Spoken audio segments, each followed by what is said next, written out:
Greetings, urban farmers, gardeners, and healthy food visionaries. Greg Peterson here, and welcome to the 282nd episode of the Urban Farm Podcast, where 3 days a week we work together educating and inspiring you to become part of your food revolution.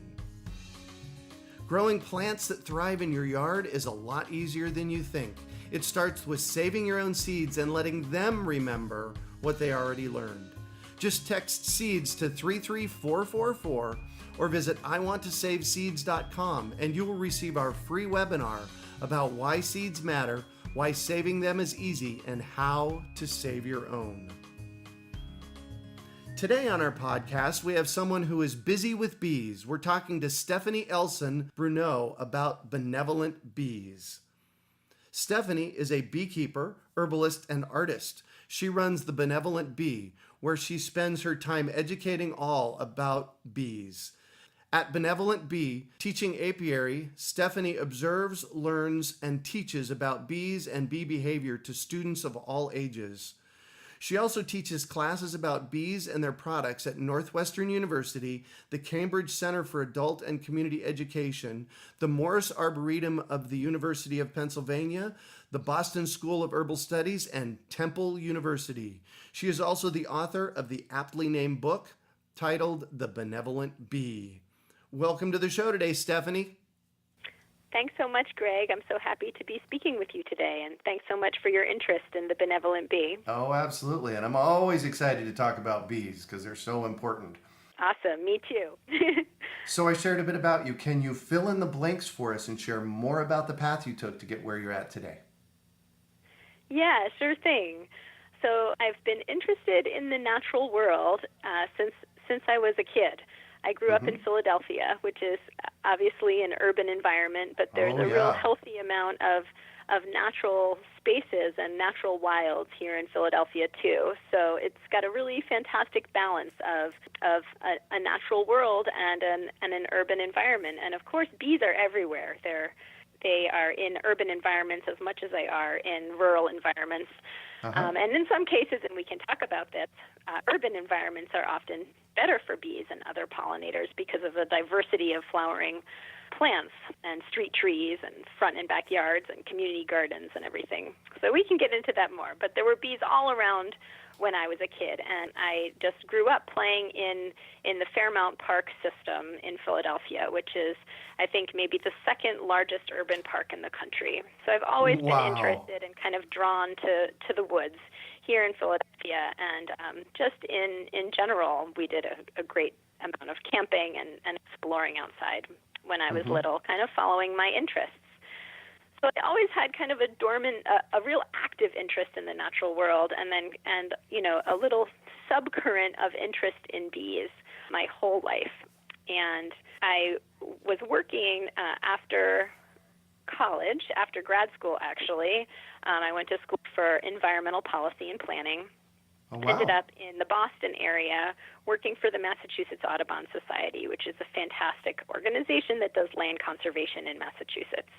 And I saw a sign, this is about just 10 years ago, on a farm next to the Mass Audubon headquarters. That was a little sign at the front, post mailbox of a farm that there would be a beekeeping class offered. And this is something that had always been an interest to me, but seeing the sign posted right next to my work, it was like a flash of lightning. I just knew that it was my opportunity to really learn about bees in a deeper way. And nice. So I took the class, and the first class, it was like a little spark lit up inside of me. And people always ask me why bees, and I just think about a question I always have for a musician who plays a certain instrument, someone who plays the oboe or someone who plays the clarinet. So how do you choose that instrument? And I think, or a painter that has a love for a certain medium. Right. If we're lucky, we are exposed to the instrument or the medium or our muse, Right. this thing that speaks to us in the world in this deep way. And just like maybe a musician who plays the oboe first heard the oboe or first picked up that instrument and it felt so right in his or her hands, in that first beekeeping class, I just kind of knew that this was a deeper interest and there was a deeper resonance for me there with bees than anything else. So it was just a real strong connection. I went home after the first class and kind of I'd taken copious notes. I kind of shared all of my notes and all of my excitement and passion with my husband, who kind of was a really great listener, and that became the way we kind of ended up taking the class together. So it was a series of 10 classes, and I would take the class, take copious notes, and come home and kind of talk through the entire class to him. We ended up getting one beehive, and we lived in a second-floor apartment in an urban area of Boston, but we did have a small shared backyard. And that next spring, we set up our first beehive in our shared backyard of our rented apartment, and then we loved it. Our downstairs neighbor was open to it, and our landlord lived out of state, so it worked. He or she didn't know anything about it. Exactly. So then the next year we had 2 hives. Then the next year we had 3 hives. Then we had, we installed an observation hive on the wall of our living room, which we still have. We've carried that with us this past 10 years. So it became clear that this was a little bit more than could be fit into the backyard of our rental. So I want to stop you here because my listeners know that I like to call out epic moments. Yeah. And what you just shared was an epic, life-changing moment. Yeah. Was it not? Yeah. And I love how you compared it to an artist picking their medium or to a musician picking their instrument. And that really, interestingly, that fits for me because when I was younger, I just picked what I do. This was literally 40 years ago, and I can't even tell you how or why I picked it, but it was just there for me to choose. And it sounds to me like that's exactly what happened for you. Yeah, it was kind of an epic moment. So there's a low-lying interest in bees as part of an interest in the natural world in my whole life, and then I was just drawn to this class, and that's the perfect way to put it. It was an epic moment where I just sat in the class and felt just turned on in this way, where there was like a little light that turned on inside of me, and I just knew that it would be a light that I had to let shine forever. And that's really what drives me, is just this passion and interest for the creature of the bee. Some people get into beekeeping for the honey. Some people, for different reasons. To me, it's my keeping bees is it's my instrument of choice. So when I'm with the bees, I feel happy. I feel hopeful. I feel peaceful and at ease, and I just feel like I'm in the right place. And other beekeepers, I think, feel the same way. When you think about how you might feel surrounded by 20,000 bees. Yeah. You wouldn't expect to feel just calm and peaceful, perhaps, but that is exactly how I feel. So, it was an epic moment. And eventually it just kept growing. The more I learned about bees, the more I wanted to learn, and that's still true. So, it feels a little bit like there's a ball rolling, and I just keep following that ball and seeing where it goes next. And the book is just one place that the ball has rolled for me.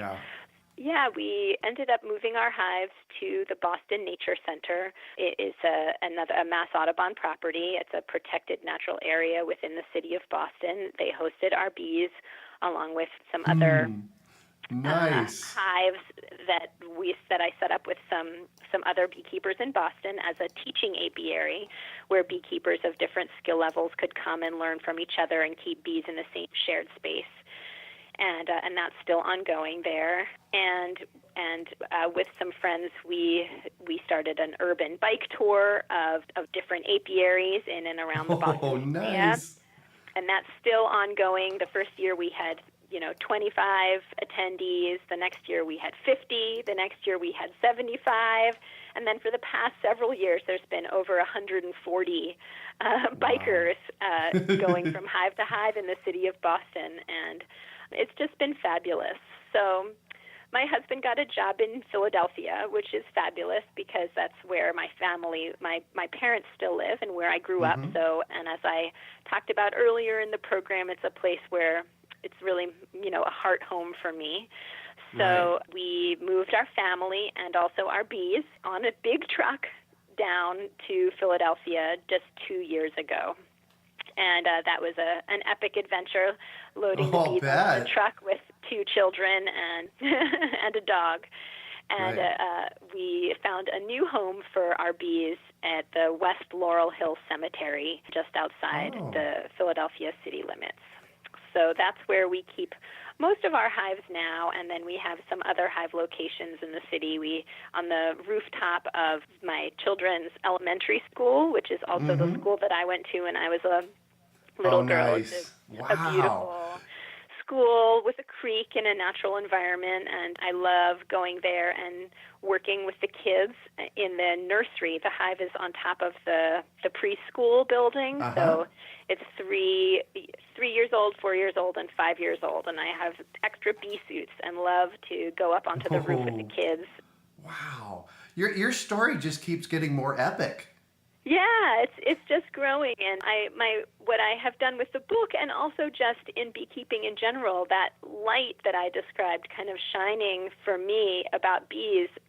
My driving force with the Benevolent Bee is just to share my passion with others, and so I just love talking about bees, and I can tell. Yeah, so I love it, and I love working with kids and bees. And something wonderful that I've found is everyone seems to have the same questions, whether they're 3 or 30 or 70. It's that the way that I find that I speak about bees is the same to all ages, and that's something that I find really special and fun. Yeah, the same wonder, the same questions come from all age groups. So that's been really fun. Cool. So and I also have a hive on top of our local food co-op here in Philadelphia. Nice, so. Yeah. Cool. You've mentioned your book a couple of times, so I want to dive in and look at it a little bit. It's called The Benevolent Bee, Capture the Bounty of the Hive Through Science, History, Home Remedies, and Craft. Tell me about the book, and who's the publisher? Let's start there, because I always like to do a shout out to the publisher. Sure, yeah. The publishing company is Quarry Books. It's a fabulous company. I loved working with the team there. They have also a fantastic art editor, and the book is beautiful. I'm so happy with the way it came out, and that's it's a beautiful book. It's due to the fabulous team at Quarry. So, something I love about bees and working with bees is how a beekeeper has to touch on so many different fields. So if you are working with bees, you have to know a little bit about the biology of the honeybee to know what's normal and what's not normal in your hive. Right. You also have to know a little bit about botany, because you have to know about what plants are flowering at different times and kind of keep track of the nectar flows, and you look at what pollen is coming in and think about where the pollen is coming from. So there's a little bit of botany. And there's also a little bit of culinary expertise that comes in, because you end up, if you keep bees and you keep them many hives, you end up with, whether you want it or not. And I've actually heard of some people stopping beekeeping because they can't deal with the honey production piece of it. You have to deal with the honey. bees do consume honey. It's their food source. It's their source of energy and carbohydrates in the hive. But you can harvest the excess that's produced by the hive, and you kind of have to, actually, because they can get honey bound, where a hive has too much honey and the queen bee doesn't have enough space to lay her eggs. So honey is a byproduct of beekeeping. So you end up having honey that you can taste and cook with and enjoy in a myriad of ways. And use on French toast. And use on French toast, and use to make herbal cough syrup, and so many other things. So there's so many different fields that a beekeeper touches in her beekeeping endeavors. So there's also beeswax is a byproduct of the honey extraction process, and that's what happened with me. I ended up accumulating some beeswax, and I've always been interested in crafts projects and doing things myself and doing things with my hands, and I started experimenting with simple beeswax candles and getting into that a little bit, and that was wonderful and fun for me too. So there's also, I started reading about the history of bee products and how bee products like honey and beeswax and the other products of the honeybee hive, pollen and propolis, royal jelly, and even bee venom have been used by civilizations throughout history. So there's a little bit of history that a beekeeper that fits into the beekeeping endeavor, and also a little bit of science. So that's something I love about beekeeping, is how many fields you dabble in your hobby, and so that I've tried to kind of incorporate all of those touch on all of those different fields in the book. When I was a little bit younger, about 10 years ago, I went back to school late in life, and I got my degree in interdisciplinary studies, where I studied plant biology, sociology, and urban planning. Perfect, and, yeah, they call it interdisciplinary, and really what you've shared with everybody is something that is very interdisciplinary, and you can't just know one thing. You have to get at least a basis for all of it in order to keep bees, it sounds like. Exactly, yeah, in order to be a good beekeeper, and in order to really take advantage of everything that beekeeping has to offer. It is really an interdisciplinary hobby, well said. Yeah. What about bee stings? Because I know that there's people out there, we don't keep bees here at the Urban Farm. The Urban Farm, by the way, is a third of an acre right in the middle of Phoenix. So I've got plenty of space to keep bees, but one of our neighbors is deathly afraid of bees. So what do we, how do we address that? And is there anything there?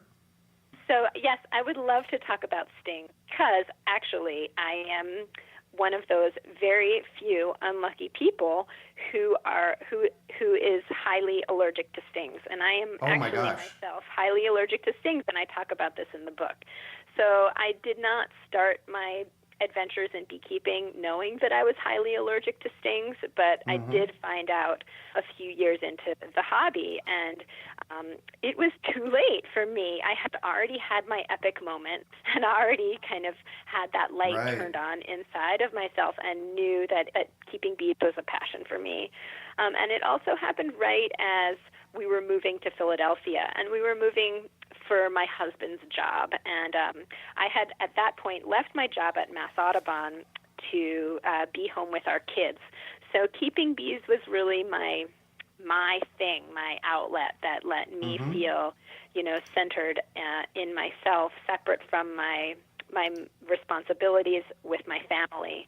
And I really, really didn't want to give up that passion and that hobby, especially as we were moving to a new place for my partner's job. So I consulted an allergist who said that I could undergo venom therapy, which was getting stung intentionally once a week at increasing amounts to build up my body's resistance to bee stings. And this is very similar to how other allergies are treated by allergy shots. So you might have heard someone who has a strong allergy to cats getting allergy shots or something of that Right. nature. So Yeah. it's called venom immunotherapy, and it was really successful for me. I am now no longer allergic to bee stings, although I did have that strong reaction. And something to note when you're talking about bee stings is that it's not very common. It's very common to have a reaction to a sting. It is a venom, and just like a mosquito bite, it's something that your body's not familiar with that causes a bump and a reaction, and it can be a significant bump and a significant reaction in that it hurts when it happens. I think also often the surprise causes the pain to feel stronger than it would. Now when I'm stung at intentionally, the sting that I receive is the equivalent of 2 bee stings at once, and I'm kind of a wimp, and it hurts, but it doesn't really hurt, and I think that's because I know it's coming, and so I just grin and bear it, and then it's fine. The itch of a sting is actually worse than the sting itself. Yeah, and the surprise of a sting, but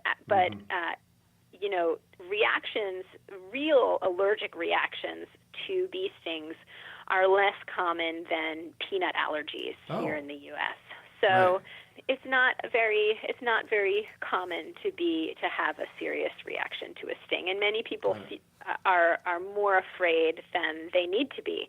Actually, having young kids, I'm really aware of how often bees are thought of, or how often wasps and other stinging insects like hornets and yellow jackets, which are a type of wasp, are thought to be bees. If you go into any children's book and you look at a picture of beehive, you will see 9 times out of 10 a picture of a round nest hanging from a tree, and that is not a beehive. Not a beehive. No, it's not. That's not a beehive. That's a bald-faced hornet nest, hanging from a tree made out of paper, or a paper wasp nest. So it's not a beehive. Bees make their hives inside of tree cavities and not hanging like that. And I think that misrepresentation of what is a bee and what's not a bee is from the time of our early learning, carries through with us, and we think of wasps and yellow jackets and hornets as bees, and really that they're not. They're a different creature altogether, and much more aggressive. Honeybees are actually quite gentle, especially honeybees that are out visiting flowers. Are the forager bees. Their job is to collect nectar and pollen and bring the nectar and pollen back to the hive, and they are not interested in you unless you're a flower. So unless you squish a bee accidentally, or step on one, or swat one with your hand, it's not going to sting you. And if a bee stings you, it dies. So it really doesn't want to sting you. So even the bees, when you are a beekeeper, you obviously go into the hive to check on the health of the hive and see how the hive is doing. And there are a certain number of bees in every hive whose job it is to guard the hive. They're guard bees. It's only a few hundred bees in each hive that are of a certain age, and their responsibility at that age is to guard the hive. Very few bees in each hive, and those are the only bees that you have to really be worried about, and even they don't want to sting you. If you're a beekeeper, you know what I mean, but they'll just kind of dive bomb your face, your bee veil, and they won't sting you, but they'll try to say, hey, I know you're here and I want you to go away. But they won't, even those guard bees, when you're opening up the hive to go into the hive, which is really, kind of breaking and entering into their home, even they won't sting. They'll just try to bother you enough that you will go away. How do you address this with the people that you're teaching to? Well, and that's actually the case, that people are there because they want to be there, because they want to learn. Let me take it a step further as well. How do you address this with just people in the general public? Yeah, well, I think I do a lot of talking about how gentle bees are, and how they're really non-aggressive creatures who really don't want to die. When a bee stings you, the stinger has a barb and it sticks into your body, and when the bee flies away, the stinger and the abdomen rip off. And so the Right. bee doesn't want that to happen, so they don't want to sting you.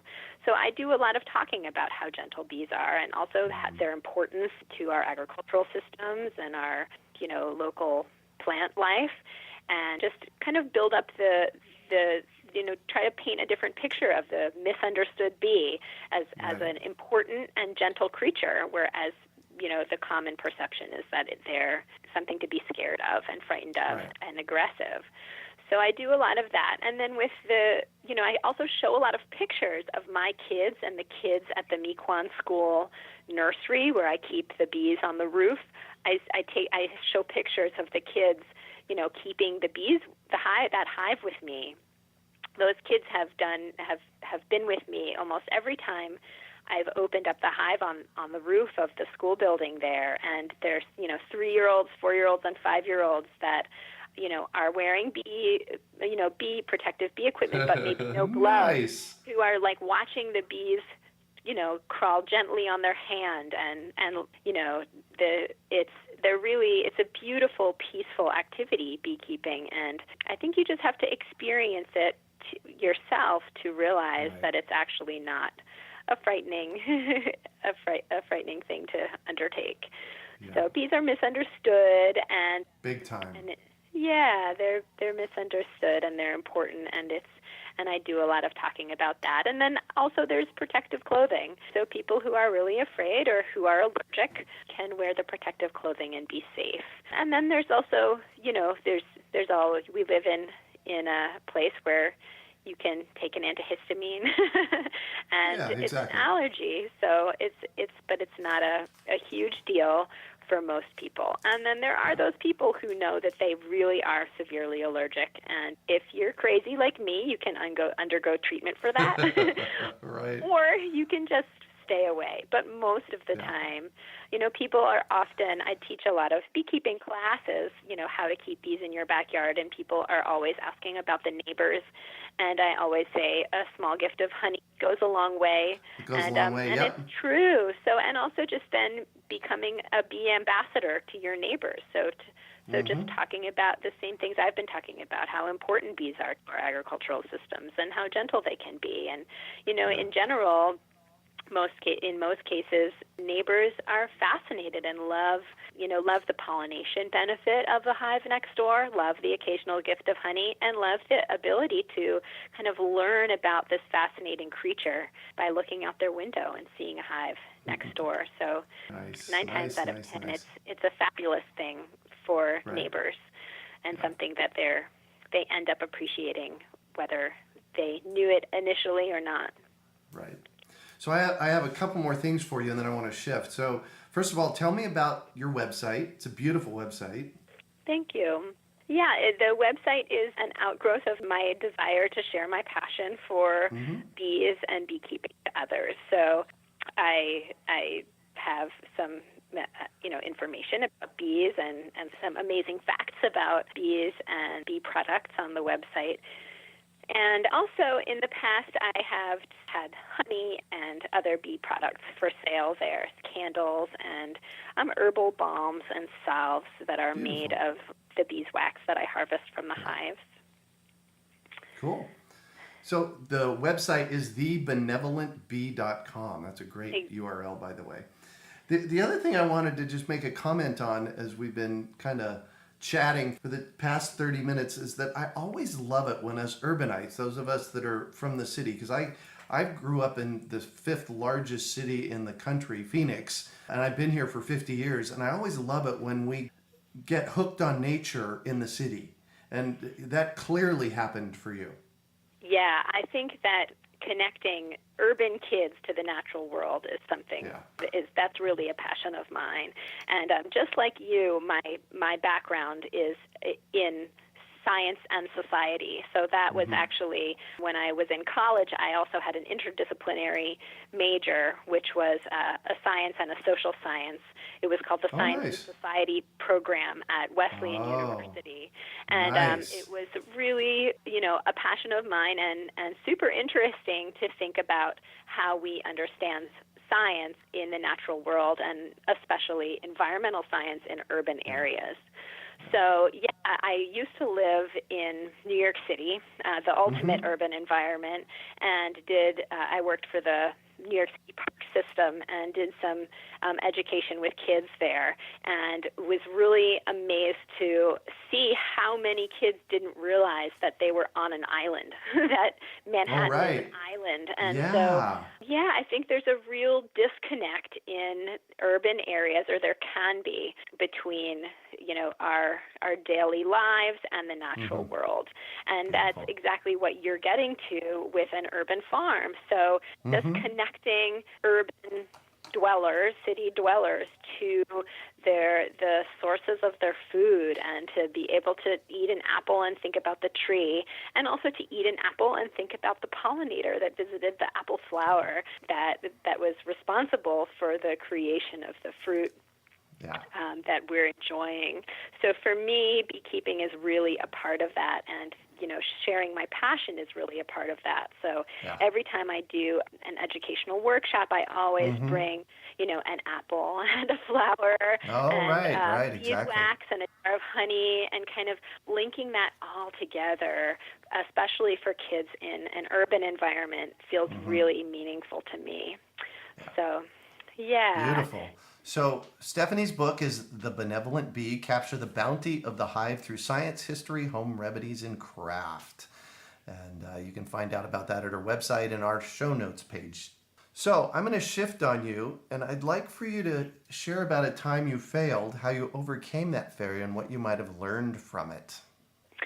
Great. Well, I would love to talk about a time that, or I'll call the failure my beekeeping business. It actually, it wasn't a true failure in that I did have a successful business, and I still do. But, for me, the business part of the Benevolent Bee was a failure because I learned that I didn't really enjoy it. So got it. Yeah, I've kind of followed my hobby of beekeeping into a small business, and I loved the experience of creating a business. So going through the process of getting an EIN number and learning how to file business taxes and setting up a website and doing all those things. It was really empowering, learning the process and being able to set up a business. But what I realized is that the joy I get from gifting honey and from being creative with making new products is much greater than the joy I get from receiving a payment for an item that I have to, quickly go into the basement to my candle making area and pour candles to fill an order that I receive online, and then rush to the post office to send it off. I love the connection with the person who is purchasing the product, but to me, what I realized for myself was that I wasn't enjoying the business part of it. The business part of it. And I think that this is something that maybe happens to people who follow their passion into a small business, is that the business piece of it is less fun than the hobby piece of it, and kind of weighing those benefits is, sometimes it's a little tricky. So interestingly, I've pretty much done the same thing with the urban farm. So my hobby is growing food, and we grow food. I grow food for us here at the house, and we share it with some people. But really, what I do is I'm an educator, and it sounds to me like so are you. Yes, and I love the beekeeping classes and meeting new people and talking like you and I are talking right now. That to me is engaging and inspiring and creative. And I love coming up with new candle molds. There's a real creative process, and that I talk about in the book. I describe how to create your own unique candle mold with step-by-step instructions. And that's a really fun process for me. But then what was happening is I was selling beeswax candles online, and an order would come in for 5 sets of beeswax tapers. And the pouring of the candles, it's a beautiful act, but on demand for a customer. Right, It's less exactly. of a creative act. There's less of that joy of the hobby in filling that order. And so for you, you turned your hobby into a business, and every interview, there's that spark of something new and new personal connection with someone doing something new. But to me, pouring the same candles, it was, repetitive. The creative, engaging part of the process was removed for me in a way that I stopped enjoying. So I got a day job that I really enjoy. Right, you found what you love. That's great. Yeah, I found what I love, and now I'm keeping my hobby as a hobby for the most part. Aside from the parts that I do really love, which are the educational workshops and working with kids and writing articles, and of course the book, The Benevolent Bee. So, what do you consider your biggest success?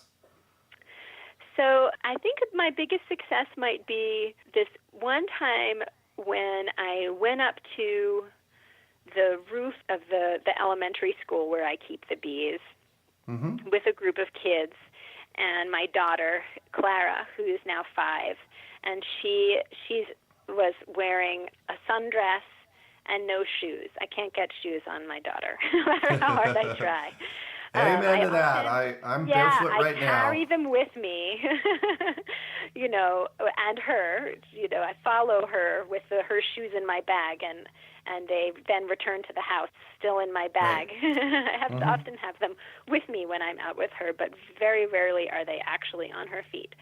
So she had no shoes on, and we were on the roof of the school building together, and we were with a bunch of kids, and she said, I don't need a bee veil.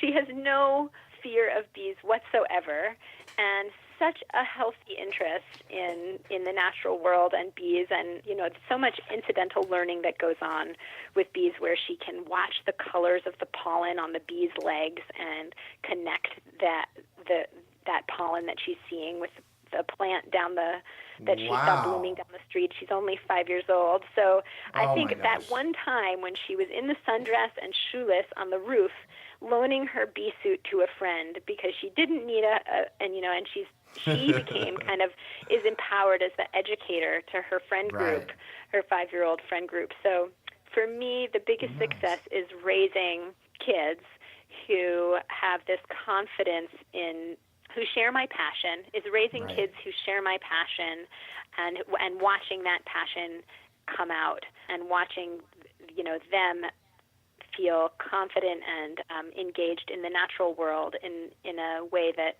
I am, and that really excites me. That feels really deeply satisfying to me. Of course, I'd love them also if they were into computer programming, but exactly. but they're not. And to me, that's really wonderful to watch them share my interests. Yeah. And what drives you? What drives me, I think, is just this passion for the creature of the bee. Bees are so phenomenal. The more I learn about them, the more their life cycle and sounds like science fiction, but it's really science fact. The way that a queen bee is genetically identical to the worker bees in the hive, except she lives for 3 to 5 years instead of 3 to 5 weeks, which is the average lifespan of a worker bee in the summer months. Yeah, all because she's fed royal jelly, which is this bee excretion that the worker bee is fed from the time that she's an egg through her life. So she's genetically identical to the other bees in the hive, but she's fed this special substance and so has this completely different physiology and set of behaviors. And isn't that just doesn't that just sound like science fiction?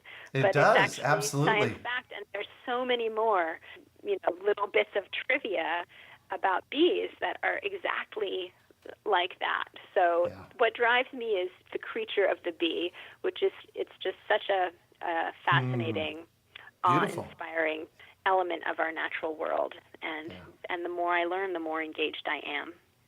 Nice. So if you could recommend one book for our listeners, what would it be and why?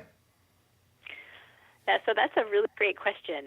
I think I'm going to mention the book that I'm reading right now, which is the one that's coming to my head right away. It's a really fabulous new publication that's called recipes from an herbalist's kitchen.